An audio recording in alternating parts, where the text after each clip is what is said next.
Hey y'all, how are you doing? I'm great. Thank you so much for asking. It's me, Kim, and I'm back for another podcast or vodcast. We're still giving chill vibes. I'm still laid up over here. Today, today we're going to talk about women and marriage. I am going to focus this on an article from the Wall Street Journal. It was published last weekend. It's called American Women Are Giving Up on Marriage. And can I tell y'all that no less than 3 different people sent me this article? Shout out to y'all. But by the time people sent it to me, I'd already read it. Because you know why? I'm a feminist.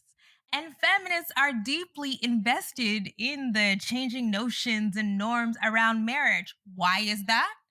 Because historically, marriage has been a crucial institution in the perpetuation of gender inequality. It's a crucial vehicle, a site of contestation over gendered labor, the gender division of assets, how we order society or reorder society. It has been a mode to restrict women's rights and liberties. I've been particularly dialed into these conversations because the retreat from marriage among women is not just happening in the United States. There are similar trends all over the post industrial world. Women have been delaying marriage for decades. So, in the United States, for example, women began to earn more college degrees than men in the 80s. Black women started to earn more college degrees than black men a little earlier than that. But hey, I'm not here to do any gender wars. Actually, we're going to talk about that, okay? But it's been a minute, okay? So that has contributed to the delay in marriage. And so now we're seeing not just a delay, but a real opting out. Are they opting out or are they giving up? Depends on how you look at it. All right, we've done this before. You know the vibes. I'm going to go through my highlights of the article and share my thoughts and reactions. Before I really dive in, I have to reiterate I said a few months ago in December that I am officially retired from the gender wars because gender wars are for stupid people. I'm sorry. I'm not sorry. Like, that's actually true. I just find them to be super, super inane, and the points are reductive and not well articulated. Oh my god, sorry. I have to go off on this. I am so sorry. Side note, tangent. I don't want to hear any more discourse about baby mamas or the cost of dates. I've been meaning to talk about this baby mama culture obsession because the thing is, there have never been fewer Black women giving birth in the United States. I wanna. Hey, are you listening? Hey, are you listening? Are you listening? There has never been a smaller cohort of Black women giving birth to babies in the United States. So why are y'all still talking about baby mama culture? Moreover, the number of babies born into homes with either two married parents or two parents in a long-term cohabiting relationship is up. I'm not sure if you're paying attention, but we're damn near in a baby bust, okay? People are being much pickier about how they're giving birth, when they're giving birth. The celebrity girls are not the model. I don't want to hear any more conversations comparing what the normie Black woman does to what a celebrity does. Leave the celebrity mess with the celebrity, because the normie Black women are honestly saying a fuck motherhood too, okay? I don't want to hear it. And quite frankly, if your birth year starts with a 6 or a 7, why are you talking about baby mama culture? I'm just saying, like, it's so strange. Isn't that weird? We have to update our analysis to align with what is currently happening. It is true. If your birth year starts with 196 or 197, take a break. We don't want to hear your commentary about Black women's fertility. Leave us alone.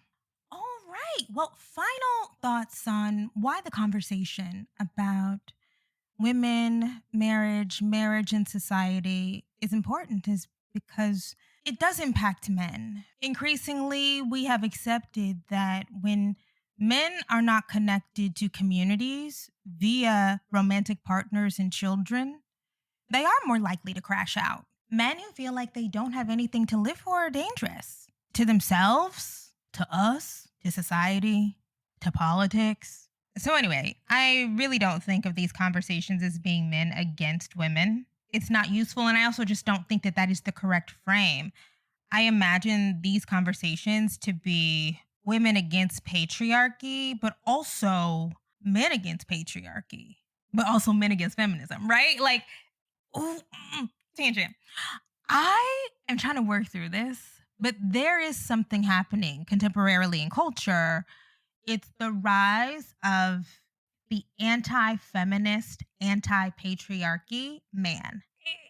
It's not fully there. It's not fully there. Just give me a second to work through it, okay? Just give me a minute. But it's a cohort of youngish men who simultaneously recognize. Oh my! Wait a minute. Wait a minute. Am I talking about the male studies people? Ew! Oh my god! I might be. Ew. We'll come back to it.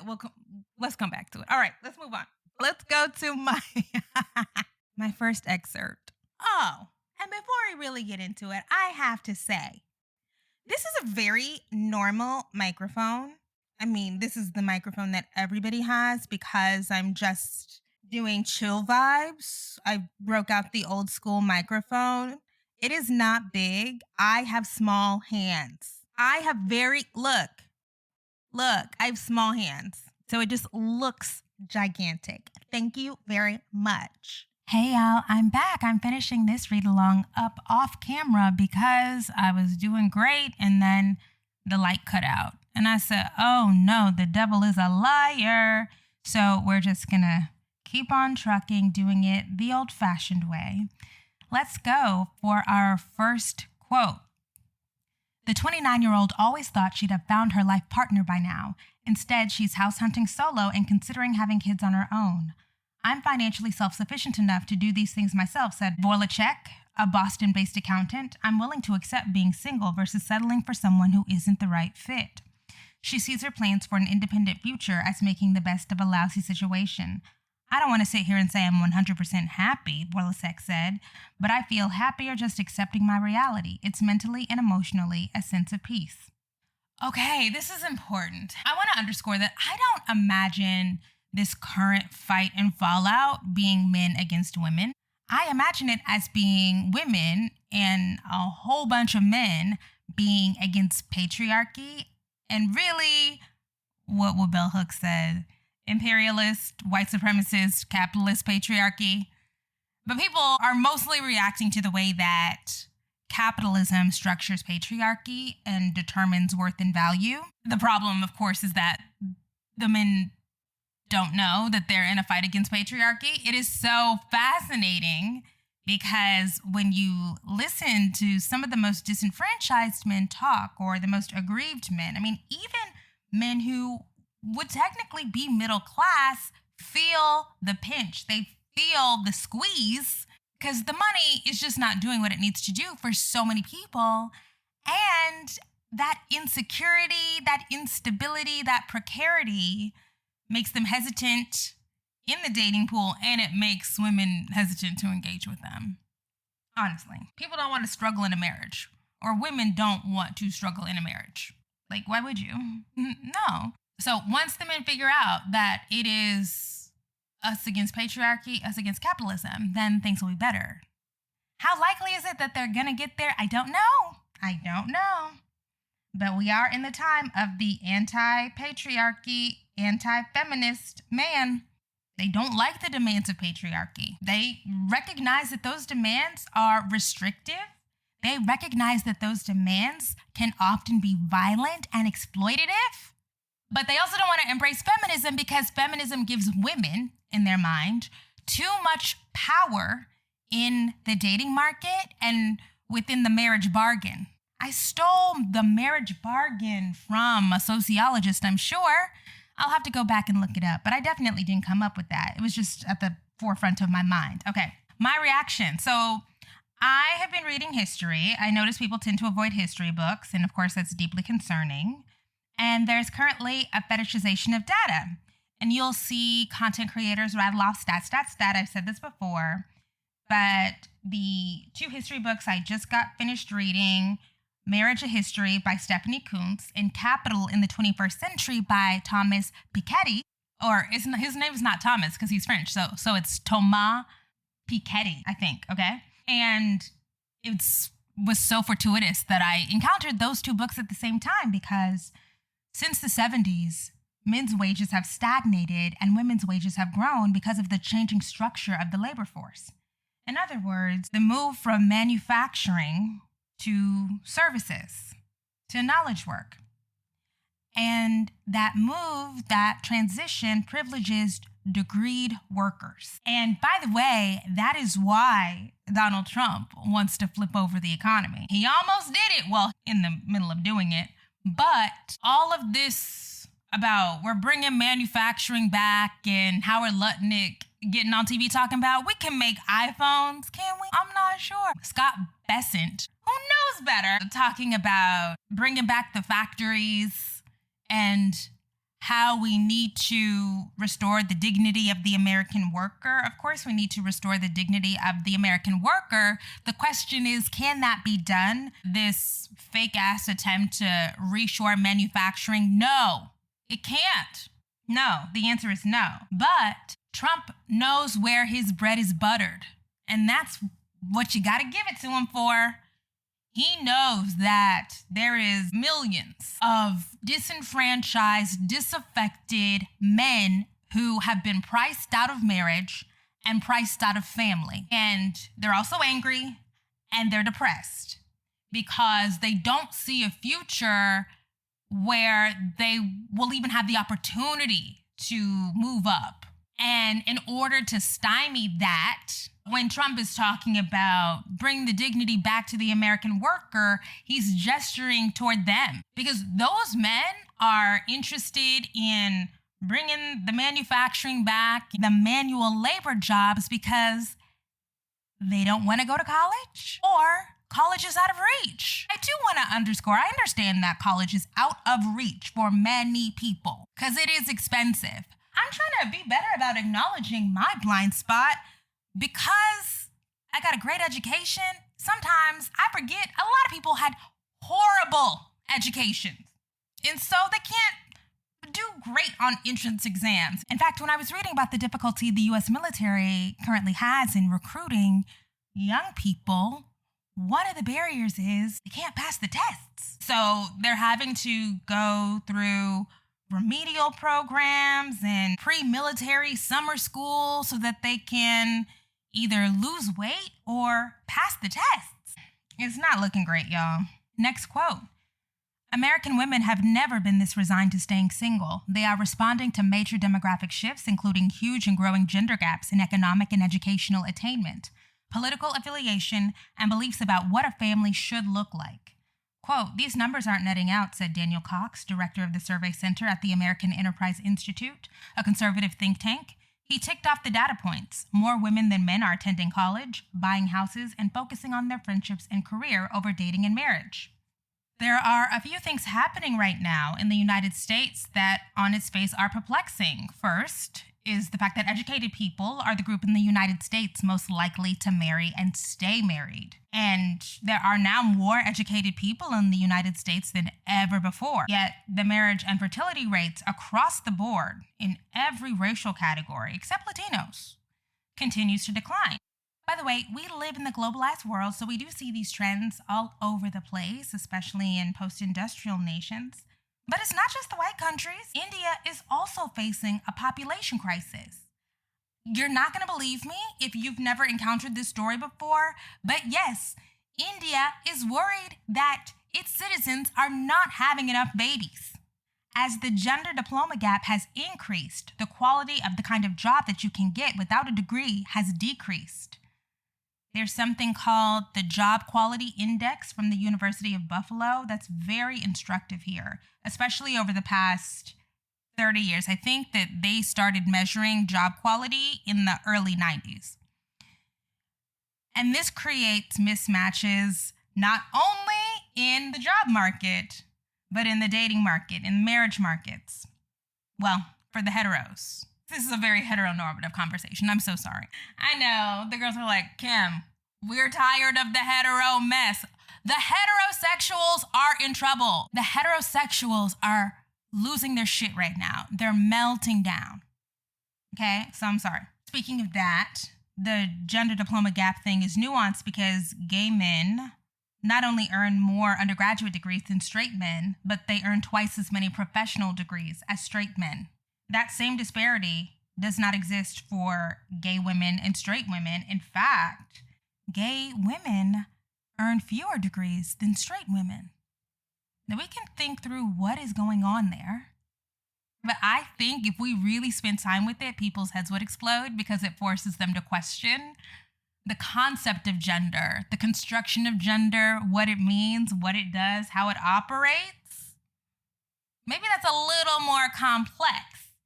For the people who insist that it's biology that determines whether or not somebody can enroll in college, finish college, go on to graduate school, how do y'all account for the differences between people of the same gender but different sexualities? Just a thought. Now, all of this matters because broadly, degree attainment reflects earning potential.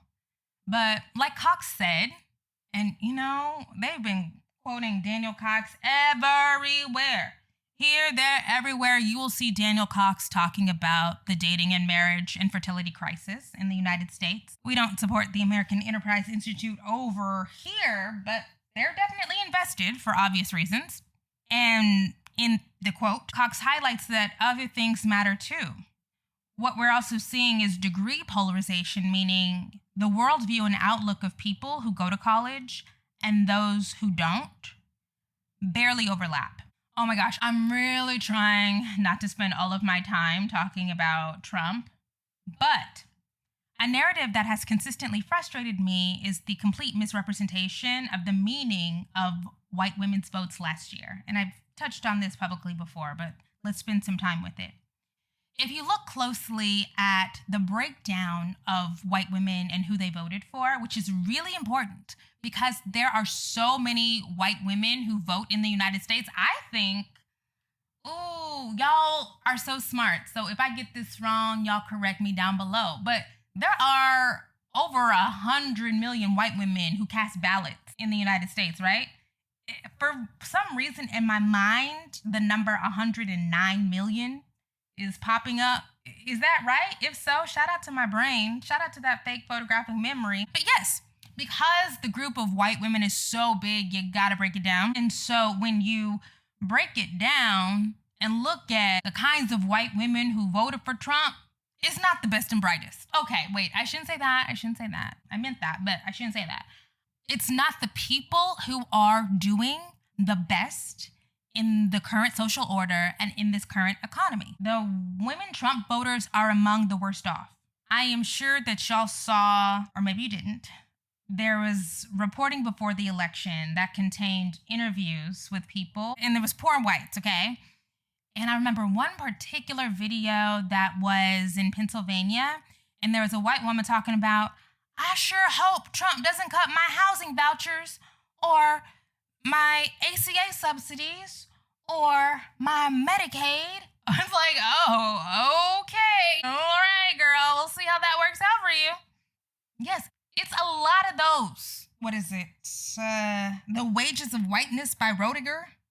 I need to go back and read through my notes because I actually revisited that book maybe 6 months ago. But there's a Marxist idea. Shout out to the Marxists. The Marxists believe that the poor whites have only turned against the blacks because the rich whites have brainwashed them. If you're a strict Marxist, that's what you believe. You believe the poor Marx are captives, and it's the rich whites who are Geppetto, just making the little puppets dance.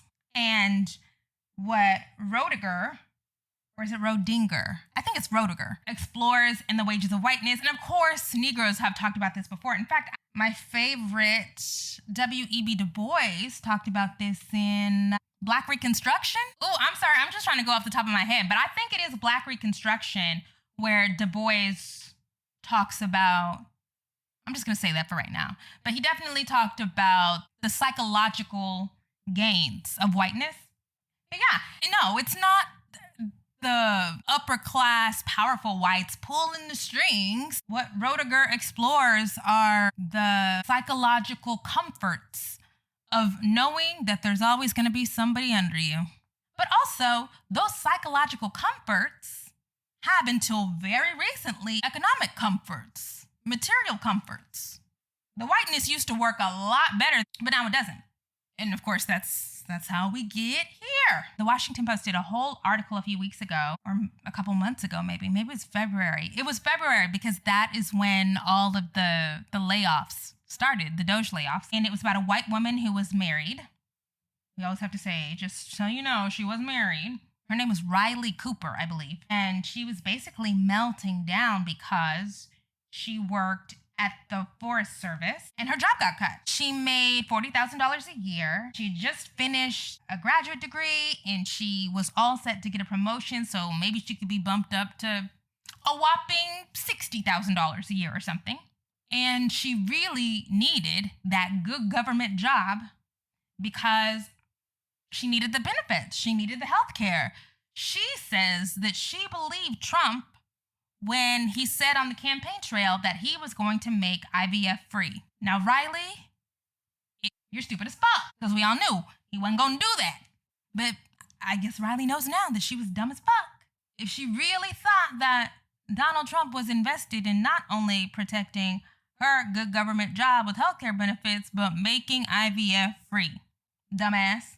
That's why we are seeing so many people who vote Republican in these bright red states. It's men and women, because more men work for the federal government than women, and it's lots of veterans. They are trembling in their boots because not only do they still have to be worried about their job getting cut, but let's say their job does get cut. Benefits getting cut too. And let's say you're old, you're near retirement. Trump's gonna cut that Social Security.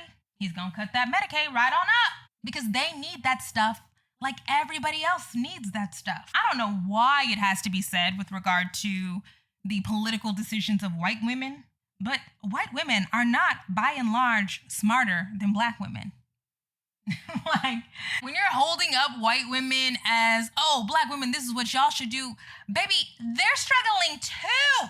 And they're certainly not smarter than black women simply because a lot of them voted for an administration that will permanently destabilize their lives. Every single piece of the black women need to vote like white women analysis was trash. It was awful because it largely came from people who only read the top line of the statistic. I know I've said this before, I know, but I'm sorry. I have to reiterate. Get into those crosstabs. Do you really want to exchange lives? Oh, I'm sorry. This is really me in my bag, but I have to be honest. Do you really want to trade lives with a white lady making $45,000 a year who lives in Montana? Girl, please. Okay, but back to this. There's this idea that the uppity white women, the educated whites, don't care about politics in their homes. That is not true. And especially as the women gain economic power, as they accrue more degrees, those beliefs, that ideological alignment becomes much more salient. It might have been true before this era of hyperpolarization that women just could set aside that they were with men whose political views they hated. But that was when the men could still pay. Now that the women can provide themselves great lives, because we have to, and the men can't pay, they're saying, okay, no, I'm not putting up with the Trump voter if you don't have a good job. And so young white women are way more liberal than they used to be. That is another global shift. And the pool of economically desirable men has shrunk. That's double homicide.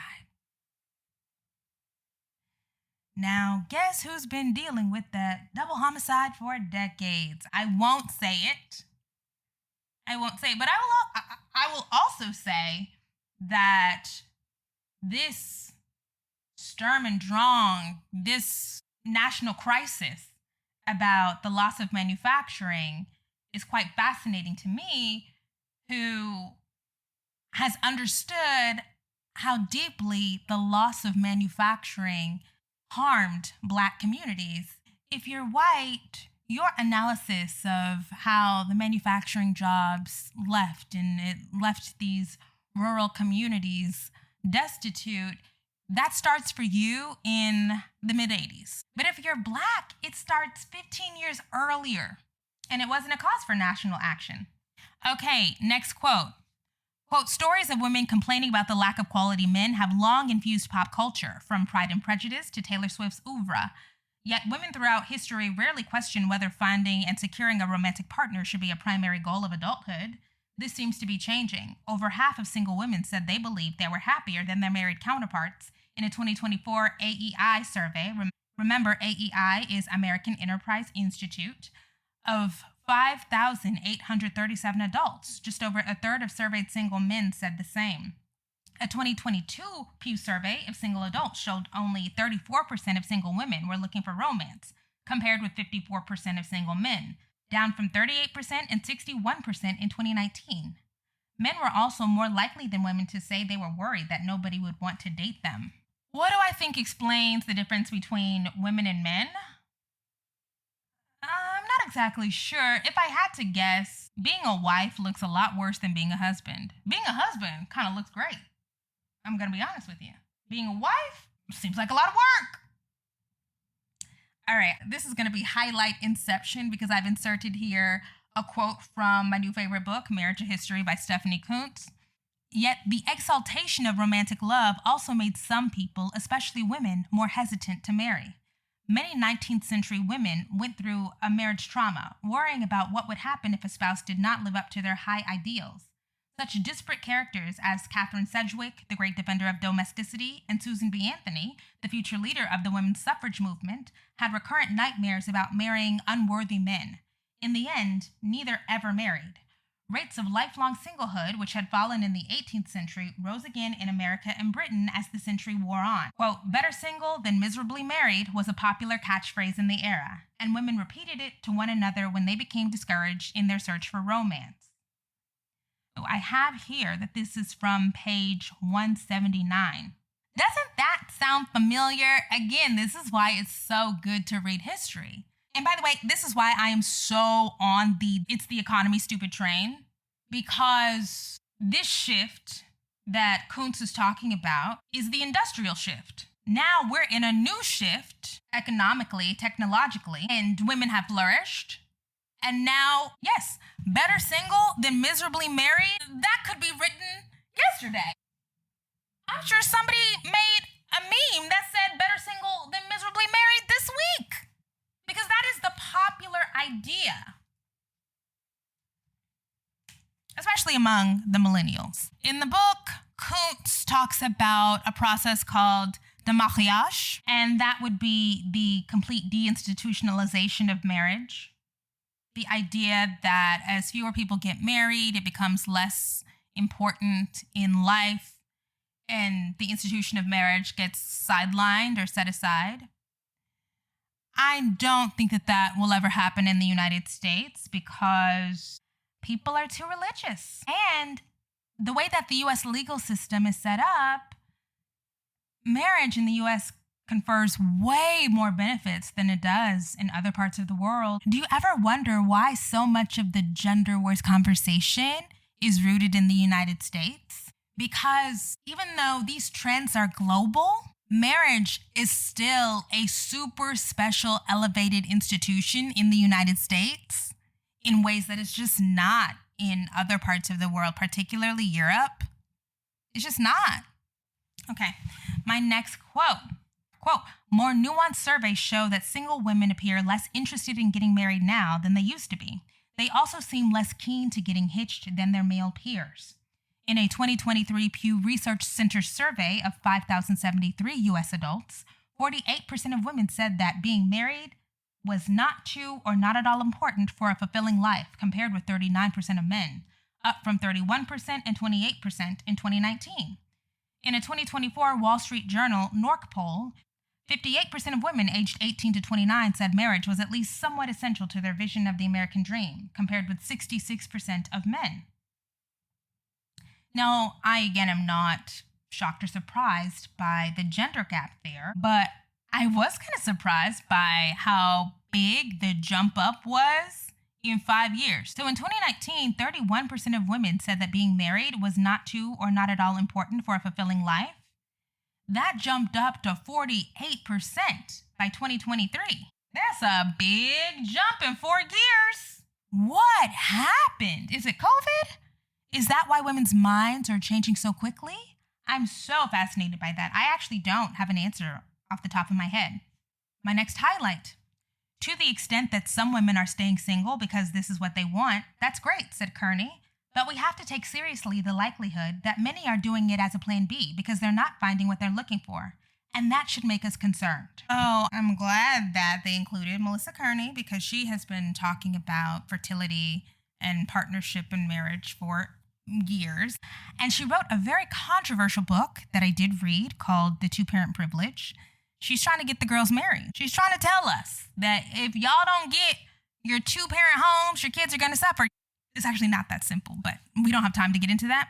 My notes are, I'm glad this quote is in here because it's not all yay, yay, yay, girl power. Oh, yeah, I do want to say, even as somebody who knew from a very young age that any kind of traditional life is just not going to be for me, I recognize and respect the fact that there are many girls and women who grew up wanting to be married, wanting to be mothers, wanting to go to PTA meetings, and many of them still also wanted to have jobs, wanted to have fulfilling careers, but they wanted both. And so the fact that they can't get both has left them kind of resigned to just make and do. But yeah, it's kind of unfortunate that people aren't getting the lives they dreamed of. I think that is sad.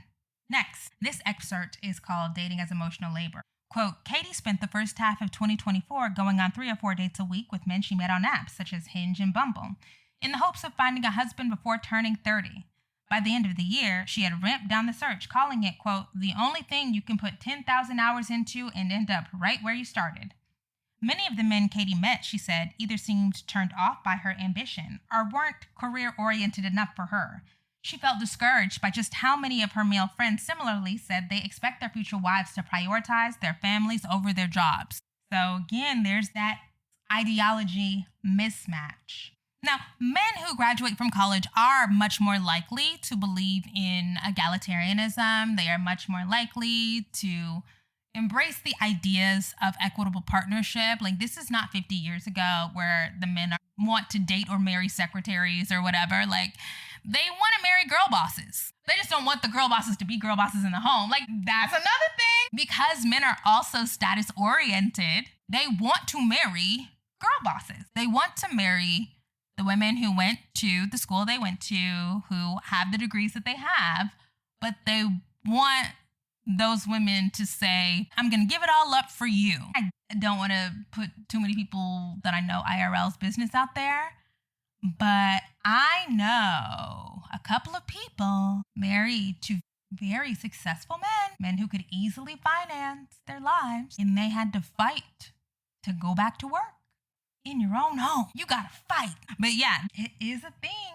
So that's one of the reasons why all of this like soft life and I just wanna find a man who's gonna pay for everything. I mean, I get it, but there's the other side of the coin where women who have very successful spouses are engaged in prolonged battles with their spouses because they don't want to end their careers. They recognize that any significant time out of the workforce will completely derail your career forever. You will never be able to get back on some of those tracks. But those are the Harvard Business School girls. Those are the Stanford GSB girls, the medical school girls, the Yale Law School girls, the MBA girls, the professional degree girls, the PhD girls. Many of them are not actually trying to dip out of the workforce for 5 years because they see the consequences. Anyways, more on this. Katie's quote about putting in 10,000 hours and ending up right where you started was so good. That is so accurate. I think a lot of people don't even want to invest themselves at all in getting on the apps or trying to go on dates because it's a lot of work, and then you're not even guaranteed a partner. Nevertheless, a good partner. What if you find somebody and it's not the right person? Before meeting Malcolm, I met my last boyfriend on Bumble, but he wasn't the right person. And I really think he was really trying to force it to be the right. I'm just very glad that we broke up. I'm very glad it wasn't right. And that risk of, what if I do all this work, invest all of this time? Men talk about how expensive dating is for them because they're paying for the meals or whatever. But that loss of time, energy, effort, emotional investment for women is also costly. A lot of women would rather bet on themselves. If you have a job that you either love or you take great pride in, or if your career is a big part of your identity, it's easy to be like, I'm just going to put this effort into my career. And then even the idea that somebody would expect you to give that up, to me, that's crazy. It's crazy. All right, moving on. The title of this highlight is Mismatch by Design. Why did I name it that? Let's see. Quote, women are doing comparatively well when it comes to education in their early years in the labor force, and men are doing comparatively badly, said Brad Wilcox, a fellow at the Conservative Institute for Family Studies and a sociology professor at the University of Virginia. That creates a mismatch because people prefer to date in terms of comparable education or income. Men's economic struggles seem to be having the biggest effect on women without a college degree, whose marriage rates by age 45 have plummeted from 79% to 52% for those born between 1930 and 1980, according to research by Cornell University economist Benjamin Goldman. Young men without a degree are struggling so much as a group that there simply aren't enough of steady jobs and earnings for non-college women to date, said Goldman. Okay, so I'm going to bring back my analogy. I'm sorry if you heard this elsewhere before, but this is for the new girls, okay? So if we're trying to envision what's happening in the marriage markets, let's start with a woman, a 31-year-old woman named Megan. And Megan is a JD. She's an attorney, and she makes $250,000. So right off the bat, 31-year-old Megan is in a pool where there are fewer 31-year-old men. You got to take out the men who aren't looking for women. That's her pool. We'll call it pool number one. So maybe she can find someone who has a similar level of education and career profile, but it's going to be hard because the pickings are slim. Then, what if you're a black woman who wants a black man? And then, dating and marriage markets, as I keep repeating, are not simply structured by degree attainment and income. They're structured by political views, communication styles, love languages, if that's what you're into. For some people, by religion or religious preferences.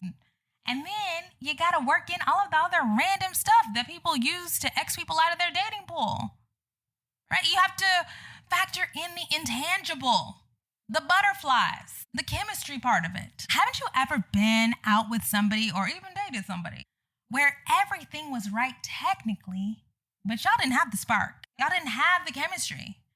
And then you're like, technically this is a match, but I'm bored, or I want to be excited to go out with him, or I remember the chemistry I had with this one man. Why don't I have it with this man? That's a thing. In a time where people are not dating for survival or familial responsibility, they're going to hold out for as many pieces of that perfect match puzzle as they can. Ooh, I'm sorry. We're just going to go off on one other little tangent. It might not be little, but I have to go off on this. Okay. So remember a couple of weeks ago when we had that conversation about Black men and college? I saw this through the grapevine, third hand, that some people were pushing back and saying, well, if you actually look at the NCES statistics, the actual enrollment numbers between Black men and Black women aren't crazy different. So it's not just a matter of men not being interested in going to college. It's a matter of them not making it to the end. And so we have to think about what's going on where so many men who ostensibly want to get a degree are not making it to the end. Because what we end up with is, if you look at the NCES, the National Council of Education Statistics, which, by the way, you know what's so crazy in the Trump era? I'm pretty sure that they're not collecting that data anymore. Isn't that crazy? Oh my gosh, I don't even want to think about it. There's so much data that's going to be lost, information, useful information that provides context to the world that we're living in, that's going to be lost because the Trump people hate science, they hate research, they hate the federal government. And those are the agencies, the institutions that have been responsible for keeping track of all this stuff. So are we going to know in 10 years whether or not there's been an increase or decrease in the total number of Black men enrolled or Black men? I don't know. Researchers are going to have to do it, but where are they going to get the funding from? Sorry, that went off a little too long. So anyways, the race stuff. If you're Black, for example, in 2010, for every 1 degree a Black man received, Black women received 1.94 degrees. And that's just undergraduate. When you get on up, it gets way worse. And that's why Megan, who's looking for her perfect partner fit, might not find a man that she wants to marry and be with in pool A. Oh, you know what? Or did I just call it pool 1? Pool 1. Let me not mix it so y'all can follow. So she might not be able to find what she wants in pool 1. So she's going to have to go to pool 2. Another thing just popped into my mind about this. The other reason why the gender wars conversations really don't make sense is there's an idea that one gender holds the key to everything. In the contemporary era, where women have more economic power than they've ever had, one person doesn't hold the key to everything.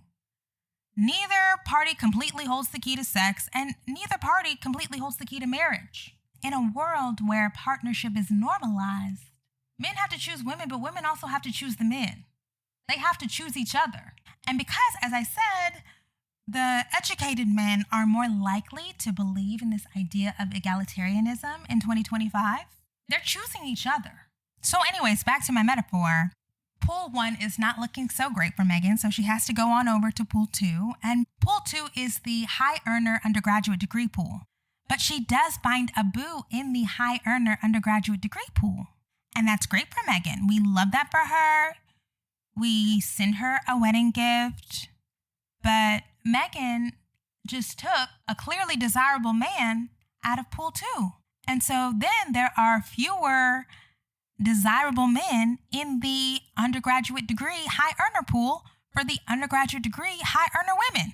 And then the pool 2 women have to say, okay, well, I have an undergraduate degree and I'm a high earner and then it's not working out in this pool. So let me go to undergraduate degree average earner. Or another thing that happens is we'll see the undergraduate high earner women go no degree high earner men if they're available. And if they're desirable, right? Because again, it's just so tricky. So anyways, the girls are going from dipping in other people's pools, and then that leaves nobody for the non-college women. Now, I remember a comment on my Black Men College video where somebody said, I don't see a lot of women with degrees marrying men who don't have degrees. You don't. And if you do see a woman with a degree who is married to a man without a degree, that man makes money, compensating her somehow. But if the no degree high earner pool just in general is shrinking, and that's why so many of the men are so upset, then we get some of these outcomes. And so there are way fewer economically viable, is what the sociologists would say, men left for the non-college women. And so the non-college women just say, oh, okay, well, I'm just gonna do this by myself. I can do bad all by myself. I'm calling this pool migration. That's what's happening. And we know Black women have always been the group of women most likely to date or marry somebody who has less education and earns less money, because Black people date and marry each other by and large. So how Black women got the gold digger rap? Girl, I don't know. Your guess is as good as mine, because that is not what has been happening. But again, hypogamy, and hypogamy is marrying someone who makes less money or has less education, has gone up not only in the West, not only in the US, but it's gone up in South America, it's gone up in Europe, it's gone up in Asia. Anywhere young women are going to school, finishing school, entering the career field, it's much more normal. And I think I said this earlier, but sociologists often call this the, quote, marriage squeeze. Okay, my next highlight, it's titled Black Women's Realities. So, quote, for Alicia Jones, not having anyone else to financially depend on or split rent with is the worst part of being single, especially with the threat of layoffs. It's much more stressful being a single person, said Jones, who is 38 and works in communications for a real estate company in Washington, D.C. Her last long-term relationship ended 2 years ago over conflicting views of their shared future. He wanted the white picket fence and me at home with the kids. Now, that's the second woman who has said they encounter men who say that they want their women to stay home with their children. Interesting.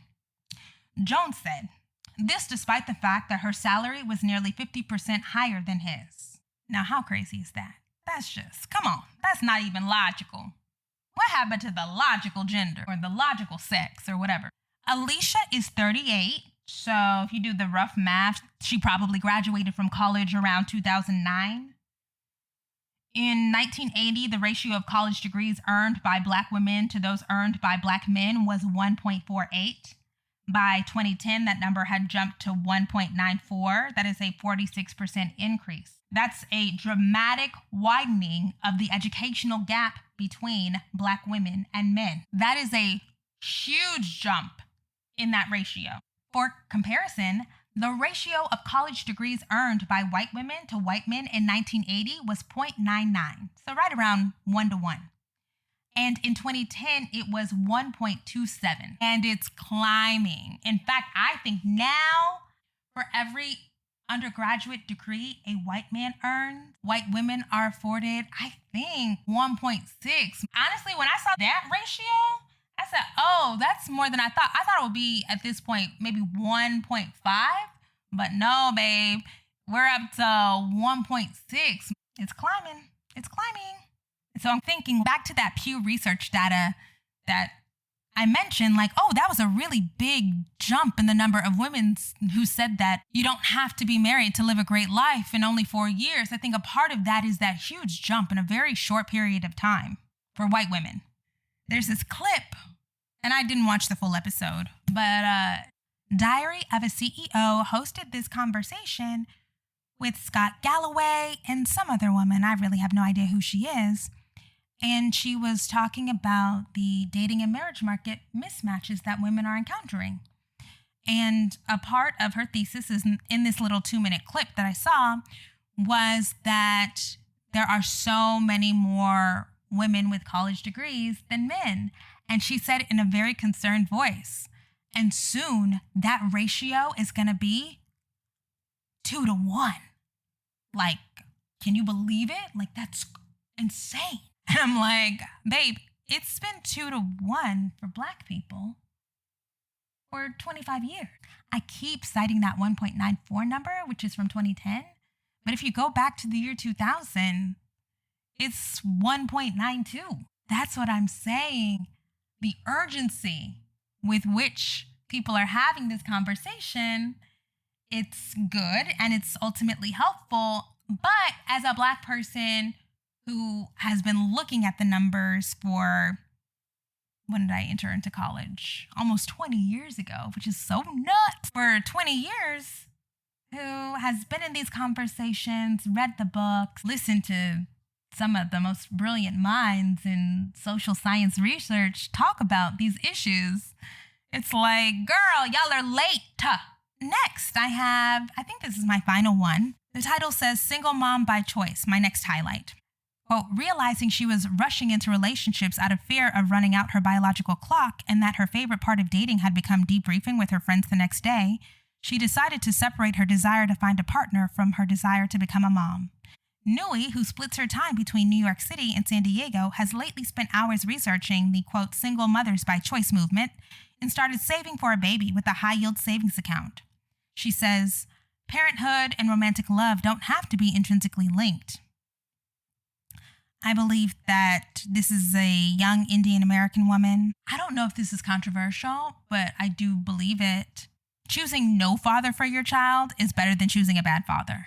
Is that controversial? I think single mother by choice, IVF, where you get to select for all the characteristics that you want, all the traits that you want, that's way better than picking a bum or somebody that you don't really like or somebody you're incompatible with and y'all are going to have friction for the next 18 years. I do. And not only do I think just emotionally for the vibes it's better, look, money can't make up for everything with regard to raising a child, but it can make up for a lot. And especially if you are a high earner, it can make up for a lot. The gaps are almost closed for the boys, and they are closed for the girls, the single mothers by choice.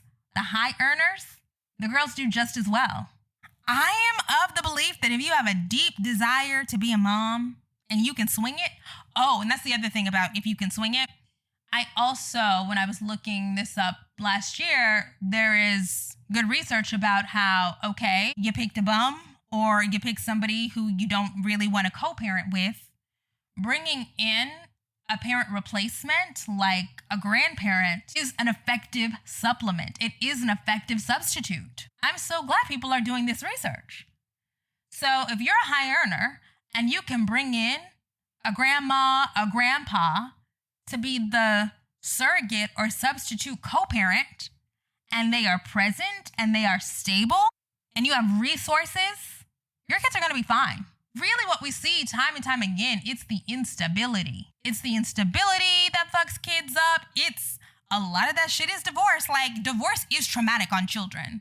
You can't really debate with that. Like, it is. Children going from living in one home to having to split time and do those negotiations is very traumatic for kids. But, so is living in a house with constant turmoil and chaos. But if there is no disruption, if there is no fracture, that is a much less traumatic environment. Here's the thing. This actually might be controversial. I think a part of why we are in this place is because people have put so much on biology being inherent and the natural order, the natural way, and things have to change. People create new arrangements, and in those new arrangements, they kind of find out that no, it's actually not the biological stuff, right? Like, good parents are important. Good mothers are important. Good fathers are important. I believe the data says, especially if it's a boy child, good fathers and good community role models are important. That's in Raj Chetty's work. But it's not the be-all and end-all. I mean, there are other things to consider when you're trying to raise a kid. So what do we do with all this? I think for me, after reading that about a month ago, the biggest takeaway is that the marriage market is broken. Economics have always played a central role in the structuring of the marriage market, and now we're in a transition phase, or we have been in an economic transition period for years now. Now just everything is finally broken, and the marriage market is broken not because women are selfish, and it's not broken because men are evil. I don't think most men set out to dominate or exploit explicitly women that they fall in love with. I don't think that that is true. I do think that the way that people are socialized pops up, and incentives, structures, and all that. But most people, when they are thinking about trying to find a partner and build a family, they're not coming from a nefarious place, but they're realizing that, as I said in the last podcast, that they're priced out. And then beyond them being priced out, the systems that once incentivized and supported marriage are crumbling. The shame stuff just don't work like it used to. The coercion doesn't work like it used to. And there are tragic parts of it. I think people feeling like they missed out on a critical part of their lives, to me, that is tragic. But this reordering, this recalibration, it really doesn't have to be this way forever. Like, that's the thing. Women are being honest about what it means to be married to men, the costs, the psychological costs of marriage, whether or not the return on investment is even worth it. And that opens up possibility. I think it helps people make better decisions when marriage is no longer the highest expression of adulthood, or I don't know, in the US, is it still the highest expression? I think it still kind of is. I think it still kind of is in the US, but we're moving away from it. But there are other ways to get access to power. There are other ways to represent that you have your shit together. And I say that and also reiterate all the time that I'm so comfortable holding space with the grief, the loss of a dream, the people who were sold a vision of a perfect life. And it was a mirage.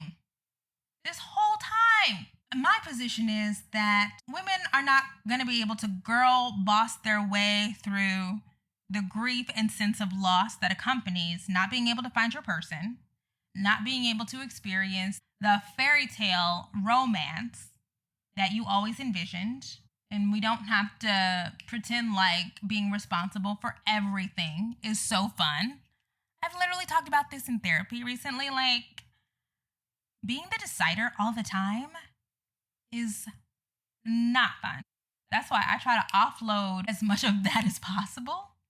I mean, that is the good thing about having a responsible partner. But when you can't find your person or it's just not working out for you, women are investing more and more into developing alternative structures, alternative systems for doing some of that offloading. Marriage is not going to go away. This is just a huge reconfiguration. It's a huge transformation moment. And I think that actually a positive point, since, somebody commented, oh my God, why do all your podcasts end so sad? I'm sorry. A positive point here is marriage is never going to go away. What we've ended up with are marriages that are more equitable, more quality, as we see in the survey data. The divorce rate, which people always get wrong, has decreased. And so that's good. All right, y'all. That is all I have. I will see y'all next time. Bye.